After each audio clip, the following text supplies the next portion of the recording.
कहानी की शुरुआत बर्बाद हो चुकी पृथ्वी से होती है, जहाँ के अभी आखिरी बचे हुए कुछ सर्वाइवर्स में से एक आदमी सेफ्टी सूट पहनकर राशन पानी ढूंढने निकल आया था। अब पूरी दुनिया बाहर से ढक चुकी है, सब कुछ सुनसान पड़ा है, क्योंकि कुछ समय पहले आए एक बर्फीले तूफान ने दुनिया की लगभग 99% आबादी को खत्म कर दिया। अब ये सब शुरू कैसे हुआ? कहानी कई हफ्ते पहले जाती है, जब तक दुनिया नॉर्मल हुआ करती थी। यहाँ बोट में कुछ लड़कियां पार्टी करने शहर से कुछ दूर समुद्र में चली आई कि अचानक से उनके पीछे पूरे शहर में लाइट आउट होते हुए सब कुछ बंद होने लगता है, जबकि सामने आसमान में एक अजीब तरह की हरी रोशनी छा गई। तीनों समझ जाती हैं कि ये सब नॉर्मल तो बिल्कुल नहीं हो सकता, तो उनमें से एक लड़के जल्दी से बोट को शुरू करने वापस से अंदर आने लगी। लेकिन अब सरप्राइजिंगली बोट का कोई भी इलेक्ट्रॉनिक सिस्टम काम नहीं कर रहा, और तभी बाहर मौजूद उसकी दोनों दोस्त अचानक से नीचे गिर पड़ी। बोट के अंदर बची इकलौती लड़की देखती है कि ऊपर से अचानक से बर्फ गिरने से वे दोनों मारी गई। वहीं अब हमें यहाँ से स्पेन का एक शहर दिखाया जाता है,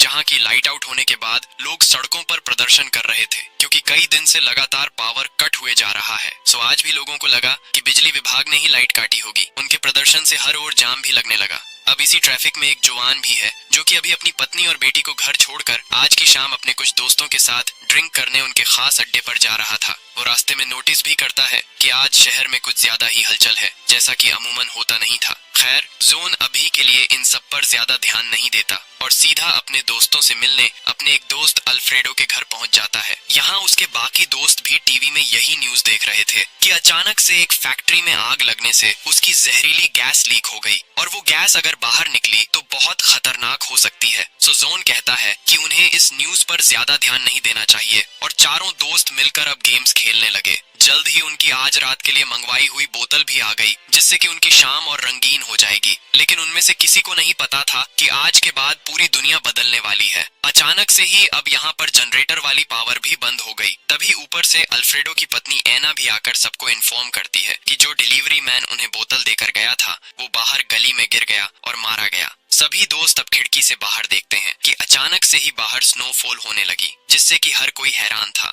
क्योंकि इस एरिया में कभी स्नो नहीं गिरती। वहीं अब तो वैसे भी गर्मियां चल रही हैं, तो अब तो वैसे भी बर्फ नहीं गिरनी चाहिए, यानी कि कुछ तो गड़बड़ है। तभी जवान को याद आया कि उनके आने के वक्त टीवी न्यूज में एक फैक्ट्री में गैस लीक के बारे में बताया जा रहा था, तो कहीं उसी की वजह से तो ये सब नहीं हो रहा, यानी कि ये स्नोफॉल नॉर्मल नहीं बल्कि जहरीली है, और उसी के कांटेक्ट में आने से वो डिलीवरी मैन मारा गया होगा। सो जोन सभी को कहता है कि वे जल्दी से इस घर के खिड़की दरवाजे बंद कर लें। उन्हें पूरा घर सील करना होगा ताकि ये स्नो अंदर ना आ सके। हालांकि वे इसलिए भी परेशान थे कि अल्फ्रेडो के अलावा बाकी तीनों दोस्तों के बीवी बच्चे तो उनके घर पर ही हैं, और कहीं उन्हें कुछ ना हो जाए। वहीं से भी अजीब बात कि अब तो उनके फोन्स और कंप्यूटर सब कुछ बंद पड़ गए, यानी कि वे अपने अपने घरों पर फोन कर उन्हें सतर्क भी नहीं कर सकते। सो उनका एक साथी, जिसे कि बाकी सब रोक रहे थे, वो बाहर खतरा होने के बावजूद एक जैकेट को सिर पर ढककर बाहर निकलने लगा। उसे लगा था कि वो इससे सेफ रहेगा, लेकिन जैसे ही वो बाहर निकला वो भी गिर पड़ा। अंदर बाकी के तीनों दोस्त उसे मरते देख बहुत परेशान होते हैं। किसी को नहीं पता कि अचानक से ये क्या हो गया। लाइट से लेकर फोन्स तक सब कुछ अचानक से बंद पड़ गया। तीनों दोस्त इसी बारे में सोच ही रहे थे कि तभी उनके घर के पीछे वाले दरवाजे पर एक यंग लड़की मदद मांगने आती है। दरअसल इस घर के पीछे एक पुराना गैराज है, और इसी के रास्ते ये लड़की अंदर आ गई। तीनों ने देखा कि इस लड़की ने सेफ्टी गीज के साथ साथ खुद को प्लास्टिक शीट से ढक रखा था, इसलिए वो बर्फ के कांटेक्ट में नहीं आई और सेफ बच गई। सो उन्हें यह तो यकीन हो गया कि उन्हें बाहर निकलने के लिए खुद को पूरी तरह से ढकना होगा। जुहान अब अपनी फैमिली को बचाने के लिए जल्दी से गैराज में जाकर गाड़ियां स्टार्ट करने की कोशिश करने लगता है, ताकि वो उसमें सेफली बाहर निकलकर अपनी फैमिली के पास जा सके। लेकिन अब यहाँ तो गैराज में सारी गाड़ियां बंद पड़ी थी। जुहान अभी हार नहीं मानता, और उसने अपने बाकी साथियों की मदद से एक जुगाड़ू सेफ्टी सूट तैयार किया। जुहान अपनी पूरी बॉडी को ढकने के बाद एक गैस मास्क ले लेता है, ताकि वो बर्फ सांसों के जरिए उसके अंदर न जा सके, और बाकी सब अब डरते हुए उसे बाहर जाते हुए देखने लगते हैं कि कहीं वो भी तो उनके पहले वाले साथी की तरह मारा ना जाए। और अब सुबह होने के साथ जुहान बाहर निकल आया, और लकीली उसे कुछ नहीं हुआ। सो जुहान अब पैदल चलकर अपनी पत्नी और बेटी के घर जाने लगता है। यहाँ रास्ते में सब कुछ तबाह हो चुका था। वे सभी लोग मारे गए जो कि बाहर रह गए थे। अब पूरे शहर में उसके अलावा उसे बाहर और कोई दिखाई नहीं देता। यहाँ कदम कदम पर सिर्फ लोगों के मृत शरीर पड़े थे, जो कि शायद से सही वक्त पर खुद को लोक नहीं कर पाए। सिर्फ एक रात ने पूरी दुनिया बदल दी। वहीं अल्फ्रेडो और एना के घर पर बाकी बचे हुए लोग डर जाते हैं कि उन्हें आगे क्या करना चाहिए। उनका साथी जोहान तो अपनी फैमिली को लेने चला गया, लेकिन बाहर बर्फ अभी तक गिर रही है। इसके अलावा क्या पता उन्हें नल वाला पानी पीना चाहिए भी या नहीं, कहीं टैप वाटर भी कंटेमिनेट ना हो गया हो। वे अब अपना खाना और पानी की बोतल्स इकट्ठा कर नोटिस करते हैं कि ये राशन तो उन सबके लिए बहुत कम होगा। सो एना सुझाव देती है कि अब उन्हें जल्द से जल्द पास के स्टोर में जाकर वहां से खाना और पानी सब कुछ यहीं लाना होगा। उन्हें अंदाजा था कि और भी सर्वाइवर्स हो सकते हैं जो कि खाना और पानी हथियाने की कोशिश करेंगे। सो उन्हें अपने इस घर को उनसे सेफ रखने के साथ साथ बाहर वाले स्टोर से राशन पानी को भी इकट्ठा करना होगा। सो अल्फ्रेडो कहता है कि उसने एक और मास्क बना लिया है जिसकी मदद से वो पास के पुलिस स्टेशन में जाकर वहां से कई सारे मास्क और सेफ्टी सूट ले आएगा और फिर वे सभी एक साथ बाहर निकल सकेंगे और स्टोर से खाना पानी ला सकेंगे। वहीं जोहान दूसरी ओर पैदल चलकर अपने घर जा रहा था। अब हर ओर बर्फ गिरने के बाद उसे पैदल ही पूरा सफर तय करना होगा। यहाँ रास्ते में उसे एक ट्रेन भी मिलती है जिसके कि एक डिब्बे के अंदर लोग अभी तक जिंदा थे, क्योंकि ये डिब्बा उस वक्त चारों ओर से लॉक्ड था। वहीं ट्रेन के बाहर मौजूद सभी लोग मारे गए। सो अब उस डब्बे में बचे हुए लोग जोहान को देखकर मदद के लिए चिल्लाने लगते हैं, क्योंकि वे खुद बाहर नहीं आ सकते और अंदर तो वे भूखे प्यासे मर जाएंगे। जोहान, जिसे कि समझ नहीं आता कि वो उनकी मदद कैसे करें, वो अब अपने पास मौजूद इकलौती पानी की बोतल उन्हें देकर कहता है कि वो उनके लिए पास से मदद लाने की कोशिश करेगा और तब तक वे यहीं छिपे रहें। वो अब और चलते हुए फाइनली अपनी बिल्डिंग में पहुंच ही जाता है। इस बिल्डिंग के भी बाहर बहुत से लोग मरे पड़े थे। फॉर्चुनेटली सही वक्त पर कुछ लोगों को पता लग गया कि वे बर्फ से मर रहे हैं, तो अब इस बिल्डिंग में कई सारे लोग अब तक अंदर रहकर जिंदा बच गए। अब जोहान जल्दी से 10वें फ्लोर पर मौजूद अपनी पत्नी इराना के पास गया और वो अब उसे सही सलामत देख बहुत खुश होता है। लेकिन अब उसे पता चला कि उसकी बेटी क्लेरा यहाँ नहीं है। इराना उसे रिवील करती है कि कल रात उनकी बेटी क्लेरा अपने दोस्तों के साथ पार्टी करने बाहर चली गई थी और उसे नहीं पता कि अब वो कहाँ होगी, क्योंकि अब ना तो किसी का फोन ही काम कर रहा है और ना ही इराना को उनकी बेटी की दोस्त के घर का पता था जिस दोस्त के साथ उसकी बेटी कल गई थी। इसीलिए इराना लगातार रोए जा रही है। सो जोहान अब इराना को शांत कर यकीन दिलाता है कि वो उनकी बेटी को कैसे भी करके ढूंढ निकालेगा और इसके लिए वो पहले क्लेरा के स्कूल में जाएगा ताकि वहां से उसे उसकी उसी दोस्त का एड्रेस मिल जाए। जबकि बाहर बिल्डिंग के बाकी लोग नोटिस कर लेते हैं कि कैसे जोहान अपने मास्क की वजह से बाहर सेफली घूम रहा था और उन्होंने इसके बारे में अपने एक लीडर चार्ली को भी बता दिया। सो जब जोहान अपनी बेटी को ढूंढने बाहर निकल ही रहा था कि बिल्डिंग के बाकी लोग उसे घेर लेते हैं। चार्ली, जिसे कि बिल्डिंग वालों ने ऐसे हालातों में अपना लीडर बना लिया, वो जोहान को डराकर उसका गैस मास्क उन्हें सौंपने को कहता है ताकि वे अपनी इस बिल्डिंग को सेव कर बाहर से खाना और पानी इकट्ठा कर सकें। जोहान को पता था कि ऐसे तो वो अपनी बेटी को कभी नहीं ढूंढ पाएगा। सो वो उन सबको दूर करने के लिए अपनी गन निकाल लेता है और वो इराना को अपने साथ लेकर अपनी गन के सहारे बिल्डिंग के लोगों की भीड़ से निकलकर नीचे जाने लगता है। लेकिन चार्ली के पास भी एक गन थी और वो अपने लोगों के साथ उसका पीछा करने लगा। जोहान अब पहले फ्लोर पर आकर खुद को इराना के साथ एक कमरे में लॉक कर लेता है। उन्हें अब जल्द से जल्द एक प्लास्टिक शीट ढूंढनी होगी, क्योंकि मास्क तो उनके पास सिर्फ एक ही है और वे दोनों बाहर कैसे निकलेंगे। वहीं अब तक चार्ली भी और लोगों के साथ दरवाजे तक आ चुका था। सो जोहान अब इलाना को बचाने के लिए उसे अपना मास्क देकर बाहर निकाल देता है ताकि इराना स्कूल में जाकर क्लेरा की दोस्त का एड्रेस निकाल सके। इससे कम से कम इराना उनकी बेटी को तो बचा ही लेगी। और जोहान ने अपना सेफ्टी सूट इराना को पहनाकर बाहर निकाल दिया। जबकि बाहर से चार्ली बाकी लोगों के साथ दरवाजा तोड़ अब अंदर आ ही जाता है। लेकिन जोहान तो इसके लिए पहले से तैयार था। उसने तभी अपने मुंह पर प्लास्टिक ढककर इस कमरे की विंडो तोड़ दी, जिससे कि स्नो अंदर आने लगती है और चार्ली समेत बाकी सबको अपनी जान बचाकर वापस अंदर भागना पड़ा। वहीं जोहान प्लास्टिक शीट लपेटकर खिड़की से नीचे कूद जाता है। हालांकि प्लास्टिक के अंदर ज्यादा ऑक्सीजन नहीं थी, तो सांस न आने से वो वहीं बेहोश होकर गिर पड़ा और जब उसकी आंखें खुली तो वो खुद को एक गाड़ी में पाता है जिसके अंदर उसके बाकी के दोस्त थे। वे दोस्त जिन्हें कि वो अल्फ्रेडो और एना के घर छोड़ आया था। अल्फ्रेडो उसे रिवील करता है कि उसके जाने के बाद वो खुद पुलिस स्टेशन से जाकर और ज्यादा सेफ्टी सूट और गैस मास्क ले आया और फिर वे सब मिलकर जोहान और उसकी फैमिली को पिक करने आ गए।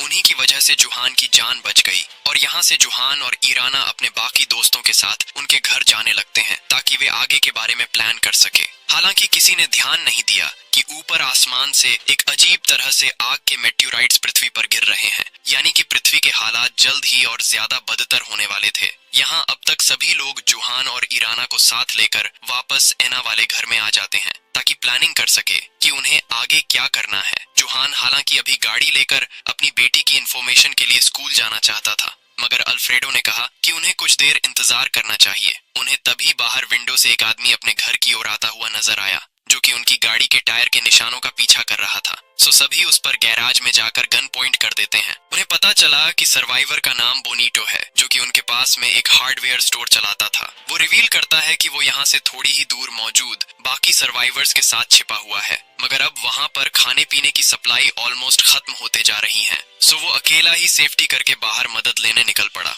अब अल्फ्रेडो उन सर्वाइवर्स को यहाँ लाने के लिए मना कर देता है, क्योंकि ऐसे हालातों के बीच हर कोई सिर्फ अपने बारे में सोचता है। लेकिन उसने बोनीटो को अपने पास से कुछ खाना पानी दे दिया, जो कि वे थोड़ी देर पहले एक स्टोर से उठाकर लाए थे। और अब जब बोनीटो गया ही था कि इसी बीच किसी ने नोटिस नहीं किया कि उन्हीं का एक और साथी पीछे से उनकी गाड़ी लेकर बाहर निकल गया। लेकिन जब वो थोड़ी दूर पहुंचा ही था कि उसे वहीं मेटोराइट्स गिरते हुए नजर आए, और डिस्ट्रैक्ट होने से उसकी टक्कर सामने वाली गाड़ियों से हो गई और वो वहीं मारा गया। वहीं जुहान और एलिना अब और इंतजार नहीं करते। वे अब बिना गाड़ी के ही अपने दोस्तों को यहीं रुकने का कहकर अपनी बेटी को ढूंढने निकल पड़े। यहाँ अब तक रात होने से बर्फीला तूफान और ज्यादा बढ़ जाता है। जुहान और एलिना अब रास्ते से अलग अलग गाड़ियों को स्टार्ट करने की कोशिश कर रहे थे ताकि वे स्कूल तक जल्द से जल्द पहुंच सके कि तभी उन्हें कुछ लुटेरों की गाड़ियों की आवाज आई और वे चुपचाप एक कार में छिप गए। वे बड़ी चालाकी से चुपचाप उनसे दूर निकल जाते हैं। यहाँ अब तक ऐसे ही बहुत से लुटेरे शहर में मौजूद अलग अलग स्टोर से खाना पानी और राशन चुरा रहे थे, ताकि हर कोई ज्यादा से ज्यादा लंबे समय तक सरवाइव कर पाए। इनमें से कुछ लोग तो सप्लाई के लिए एक दूसरे तक को मार रहे हैं। वहीं जुहान और एलेना फाइनली स्कूल जाकर अपनी बेटी की उसी दोस्त का एड्रेस निकाल लेते हैं, जिसके की साथ वो 2 दिन पहले नाइट आउट पर गई थी। जिसके बाद जुहान अब स्कूल की पार्किंग में जाकर एक वर्किंग कार ढूंढने लगता है ताकि उन्हें और पैदल न चलना पड़े। और काफी देर बाद उसे कार मिल ही गई। लेकिन जब वे निकल ही रहे थे कि स्कूल में एलेना को एक बच्चे की आवाज सुनाई दी और उन्हें पता चला कि 2 दिन पहले कुछ शरारती बच्चों ने एक पावलो नाम के लड़के को स्कूल में ही लोक कर गए। यानी कि पावलो पिछले 2 दिन से यहीं बंद था। हालांकि कैंटीन में होने से उसे खाने पीने की कमी नहीं हुई। सो जुहान अब उसे पहले शांत कर बाहर की दुनिया की सारी सच्चाई बताता है। कैसे अब दुनिया पहले जैसी नहीं बची, सब कुछ बर्बाद हो चुका है। हालांकि शुरू में पावलो को यकीन नहीं होता, लेकिन फिर उसे प्लेग्राउंड में उन्हीं बच्चों की बॉडीज दिखाई दी जो कि उसे बंद करके भागे थे, और उसे सब समझ आ गया। तो वहीं घर पर अल्फ्रेडो भी देखता है कि आसपास के लुटेरे सारे स्टोर्स को लूट रहे हैं। सो उन्हें भी दोबारा से बाहर जाकर जल्द से जल्द और राशन जमा करना होगा, वरना तो आने वाले समय में उनके लिए और कुछ नहीं बचेगा। अल्फ्रेडो अब अपनी पत्नी एना के साथ उसी डिलीवरी वाली लड़की को घर पर रहने का कहकर अपने एक और साथी के साथ एक दूसरी गाड़ी लेकर राशन लेने निकल पड़ता है। वे दोनों ये भी प्लान करते हैं कि वे खाना लेने के बाद अपने गैराज और घर को चारों ओर से सील कर देंगे, क्योंकि एक बार खाना खत्म होने के बाद बाकी लुटेरे उन जैसे सर्वाइवर्स के घरों पर अटैक करेंगे। सो दोनों अब अपने घर की सेफ्टी के लिए रास्ते में एक फायर स्टेशन पर भी रुक जाते हैं ताकि यहाँ से टूल्स इकट्ठा कर सके, और यहीं पर उन्हें कुछ और भी सर्वाइवर्स मिले, जिनके की साथ बोनीटो भी है, जो कि पहले अल्फ्रेडो के घर मदद मांगने आया था और अल्फ्रेडो ने उसे कुछ खाना पानी भी दिया था। सो बोनीटो अब उसकी इसी मदद के बदले में उसे एक ऑफर करता है। कैसे उन्हें एक सेफ आइलैंड का पता लग गया, वो आइलैंड जहाँ के हालात इस शहर से तो ठीक ही होंगे। सो अगर अल्फ्रेडो चाहे तो उसका ग्रुप भी उनके साथ चल सकता है। और अल्फ्रेडो को ये आइडिया ठीक भी लगा, क्योंकि आने वाले समय में इस शहर के हालात और बिगड़ने वाले हैं। क्योंकि आने वाले समय में जब खाने पानी की कमी होगी तो शहर के हालात और बिगड़ जाएंगे।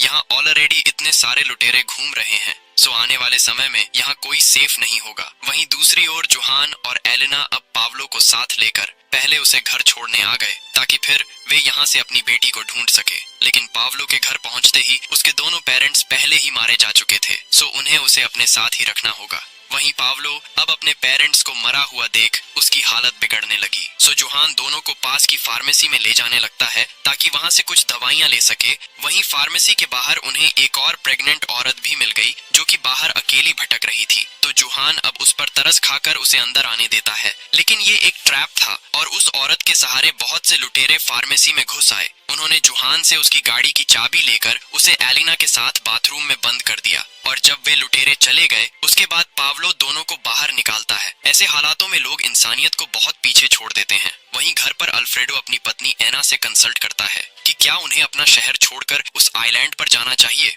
और एना इसके लिए तैयार थी क्योंकि यहाँ जल्द ही लोग खाने पाने के लिए एक दूसरे को मारने लगेंगे। सो उन्हें इससे पहले एक सेफ जगह के लिए निकल जाना चाहिए। सो अल्फ्रेडो अब उस आइलैंड की जांच करने के लिए अपने सारे रेडियो को ऑन करता है, लेकिन अभी भी कुछ भी काम नहीं कर रहा। उसने ऊपर जाकर एंटीना भी ठीक किया ताकि वे शहर से निकलने का रूट पता कर सके, लेकिन अब तक तो उनके कंपास तक काम नहीं कर रहे। वहीं जुहान, एलिना और छोटा पावलो अब सेफ्टी सूट पहनकर पैदल ही अपना सफर तय करने लगते हैं। यहाँ रास्ते में उन्हें एक कार भी दिखाई दी जिसे कि जुहान अपनी गन की मदद से लूटने की सोचता है, मगर जब उन्होंने देखा कि ये तो एक फैमिली है जिनके के साथ उनके छोटे बच्चे भी थे, तो जुहान के अंदर के अच्छे इंसान ने उसे ये गलत कदम उठाने से रोक दिया। ऐसे हालातों में भी जुहान दूसरों के साथ गलत नहीं कर सकता, जबकि बाकी सब उसके साथ धोखा ही करते आ रहे हैं। आगे रास्ते में तीनों को वहीं ट्रेन भी नजर आई जिसमें कि पहले जुहान को बहुत से लोग बंद मिले थे, लेकिन अब यहाँ कोई नहीं। जुहान भी अपनी फैमिली प्रॉब्लम्स के चलते उन्हें भूल गया और फिर शायद से भूख से मरते लोग ट्रेन से बाहर निकल ही गए और मारे गए,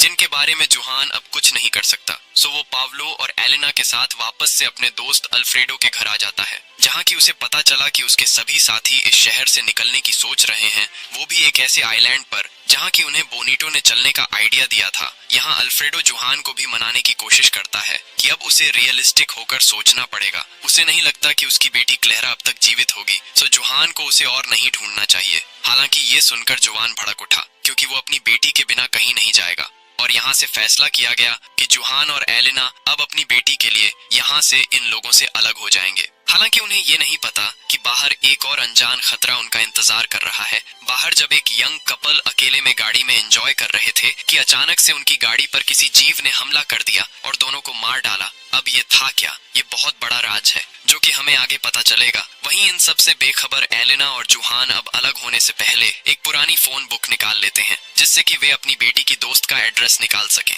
इंटरनेट तो अब वैसे भी काम नहीं कर रहा, सो उन्हें पुराने तरीकों का इस्तेमाल करना होगा। तो वहीं अल्फ्रेडो अब जाने से पहले पास के स्टोर से और ज्यादा खाना लेने जाता है। हालांकि उसे अंदर ही अंदर बुरा भी लग रहा था कि वो अपने बचपन के दोस्त जुहान को यहीं छोड़कर भाग रहा है। सो अल्फ्रेडो ने फैसला किया कि वो जुहान को उसकी बेटी को ढूंढने में मदद करेगा और उसके बाद ही आइलैंड के लिए निकलेंगे। सो अल्फ्रेडो अब जुहान के साथ अकेले में निकल पड़ता है ताकि उसकी बेटी को ढूंढ सके। और जब वे शहर में आगे बढ़ ही रहे थे कि तभी उन्हें सामने बहुत सी गाड़ियां पड़ी हुई नजर आई जिन्होंने कि सब कुछ ब्लॉक कर रखा था। इतना ही नहीं, वहां बहुत सी सोल्जर्स की गाड़ियां आकर उन दोनों को इस रिस्ट्रिक्टेड जोन से दूर रहने को कहती हैं। अब जुहान और अल्फ्रेडो दोनों समझ गए कि मिलिट्री इस ब्रिज के दूसरी ओर कुछ तो ऐसा है जो कि उनसे छिपा रही है, इसलिए ही वे शहर में और लोगों की मदद नहीं कर रहे। सो दोनों अब चुपके से मिलिट्री का पीछा करने लगते हैं, ये देखने की वे जा कहां रहे थे। और जब सोल्जर्स ने उन्हें अपना पीछा करते हुए नोटिस किया तो वे उनकी गाड़ी पर अंधाधुंध फायरिंग करने लगे। जुहान और अल्फ्रेडो जल्दी से गाड़ी पीछे लेकर बचने की कोशिश करने लगते हैं, जिस बीच उनकी गाड़ी पलटते हुए एक बिल्डिंग में जा घुसी और तभी उन्हें मिलिट्री के ब्रिज को ब्लॉक करने का कारण समझ आ गया। अचानक से उनके सामने बहुत से अजीब तरह के ऐसे जीव निकल आते हैं जो कि गाड़ियों को हटाकर ब्रिज के इस ओर निकल आए और वे अब एक एक कर सोल्जर्स पर अटैक कर उन्हें जान से मार रहे थे। वे जीव अब जुहान और अल्फ्रेडो को देख उनकी ओर भी बढ़ने लगते हैं। दोनों समझ गए कि इसलिए सोल्जर्स इन्हीं खतरनाक जीवों को एक जगह पर रिस्ट्रिक्ट करना चाह रहे थे और वे उन्हें ही गलत समझ बैठे। वहीं ये जीव आज से पहले किसी ने नहीं देखे, तो ये है क्या?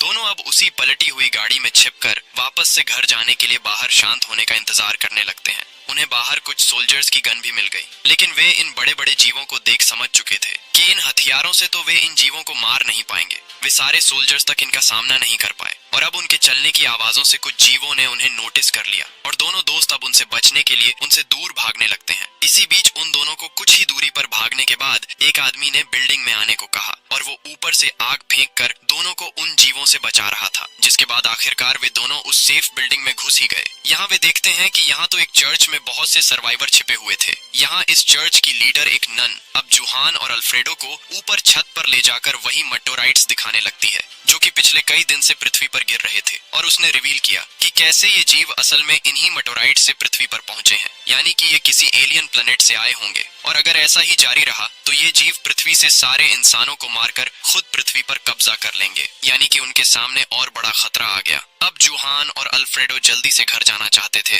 ताकि वे अपने ग्रुप के बाकी लोगों को इन जीवों से सतर्क कर सके, लेकिन नन ने उन्हें दरवाजा खोलने से रोक दिया क्योंकि अगर उन जीवों को उन सब की भनक भी लगी तो कोई जिंदा नहीं बच पाएगा। और आज की रात दोनों को ना चाहते हुए भी इसी चर्च में बितानी पड़ती है। यहाँ चर्च के लोग बारी बारी से जाकर पहरा दे रहे थे, जबकि जुहान तो इसलिए दुखी था कि उसे पता नहीं अपनी बेटी कब तक मिलेगी और वो सेफ होगी भी या नहीं। वैसे भी इस आपदा को फैले अब तक कई दिन बीत चुके हैं। तभी उसे बाहर से आवाज आई और वो बाहर जाकर ये देख हैरान रह गया कि यहाँ तो अब हर जगह हजारों जीव इकट्ठा हो चुके थे। यानी कि समय के साथ इनकी संख्या घटने के बजाय बढ़ती ही जा रही है और ये चर्च की बिल्डिंग ज्यादा देर तक इन जीवों से अंदर के सर्वाइवर्स को बचा नहीं पाएगी। जुहान अब अंदर आकर सभी को अभी रेडी होने के लिए कहता है, क्योंकि वे यहाँ और नहीं रुक सकते और यहाँ मौजूद सभी सर्वाइवर्स अब जुगाड़ लगाकर बाहर निकलने की तैयारी करने लगते हैं। जुहान के अनुसार अभी वे जीव सो रहे होंगे, सो वे इसी रात का फायदा उठाकर बिना आवाज किए यहाँ से निकल पाएंगे। सभी सर्वाइवर्स अब जुहान के पीछे लाइन बनाकर बिना आवाज के जाने लगते हैं। थोड़े बहुत दूर आकर उन्होंने बाकी लोगों को बस में छिपा दिया, जबकि कुछ मेंबर्स दीवार वाले छेद को बड़ा करने लगे ताकि वे इससे निकलकर दूसरी ओर निकल सकें।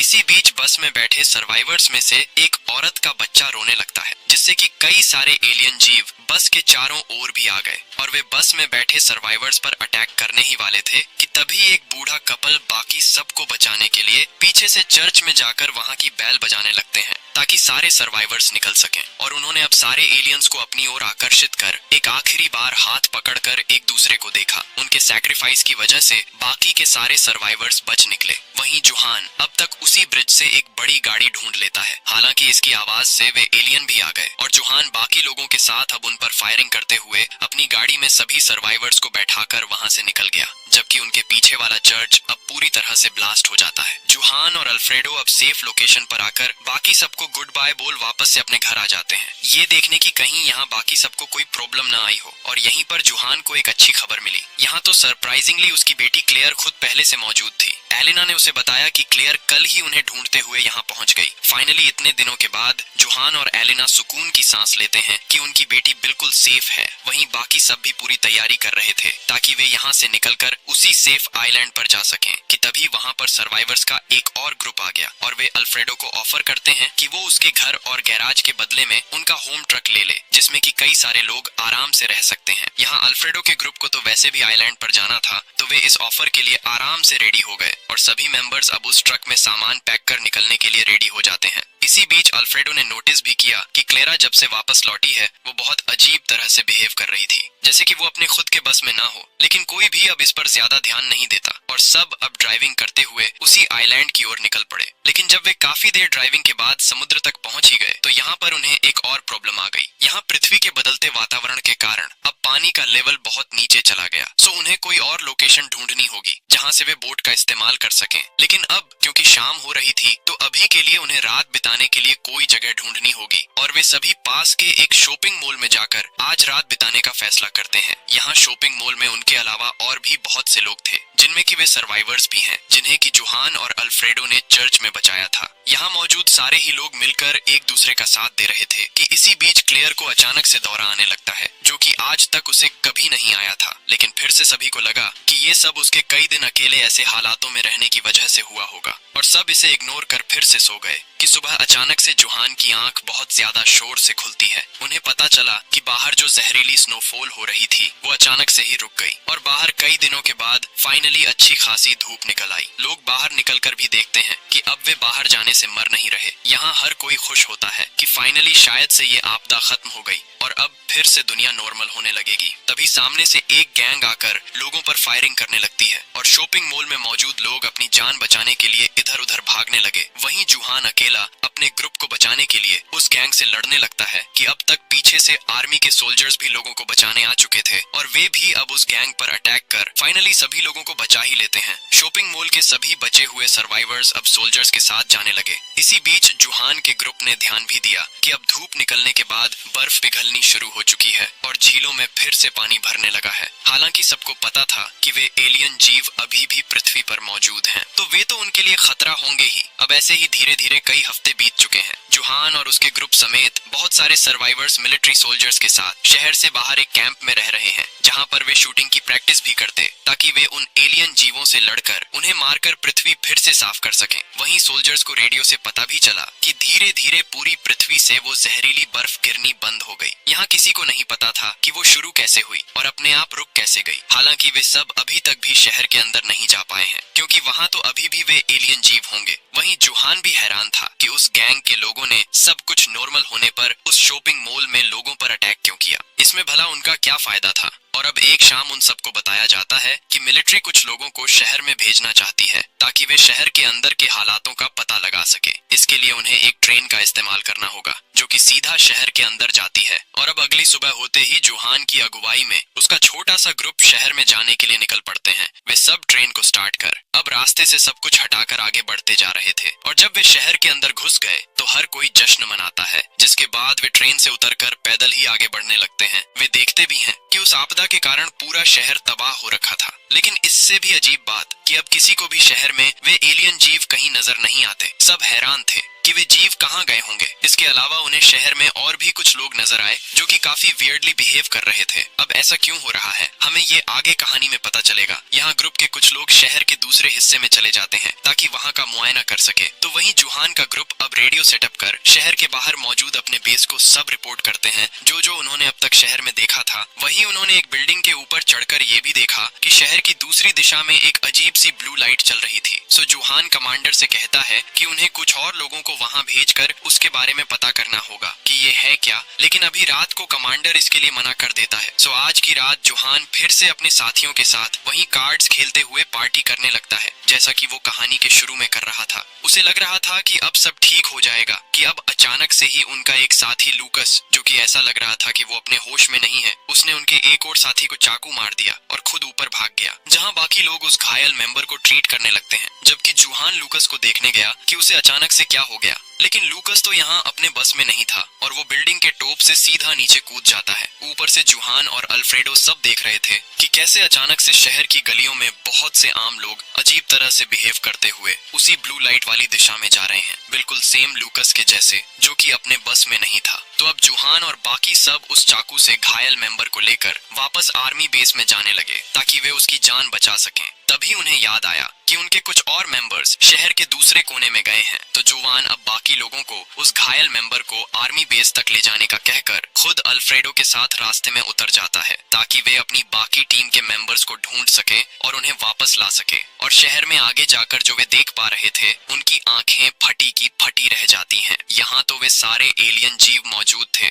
जो कि पहले शहर में लोगों को मार रहे थे। और अब उससे भी अजीब बात कि उनके आसपास वे सारे आम लोग भी मौजूद हैं जो कि अपने बस में नहीं है और वे लोग उन एलियन जीवों के साथ मिलकर काम कर रहे हैं, यानी कि वे सब के सब एक ही सोर्स से कंट्रोल्ड थे। यहाँ इस ब्लू लाइट की वजह से शहर के सारे लोग आ गए और वे सब अब जानवरों की तरह एक एलियन एंटिटी का कहना मान रहे थे। इन्हीं में से एक जुहान को अपनी बेटी क्लेरा भी नजर आई और वो सब समझ गया, इसलिए ही क्लारा उसके मिलने के बाद से ही अजीब तरह से बिहेव कर रही थी। जुहान को धीरे धीरे सब समझ आने लगा। कैसे जब सब कुछ नॉर्मल हो गया तो उस गैंग के लोगों ने आम लोगों पर अटैक कर दिया, क्योंकि वे गैंग के मेंबर भी अपने बस में नहीं थे। कहानी के शुरू से लेकर अब तक कभी कुछ ये मिस्टीरियस एलियन रेस कर रही है। इन एलियंस ने ही पृथ्वी पर उस आपदा की शुरुआत की और 99% से ज्यादा आबादी को खत्म कर डाला ताकि पृथ्वी इंसानों से खाली हो सके। फिर उन्होंने ज्यादा बचे हुए लोगों को अपने जीव भेजकर भी खत्म करवाया और जब इंसानी आबादी उनके मन मुताबिक रह गई तो उन्होंने ही पृथ्वी को पहले जैसा कर दिया ताकि वे बचे हुए इंसानों को अपने कंट्रोल में करके उनसे अपने काम करवा सकें। अब जुहान यहाँ सबको दूर से देख रहा था। ऐसे हजारों लोग किसी पालतू जानवर की तरह उन्हीं एलियंस का कहना मान रहे हैं। उसकी बेटी क्लेरा भी उन्हीं का हिस्सा है और अब पूरी पृथ्वी उन एलियंस के कंट्रोल में है। और इसी सीन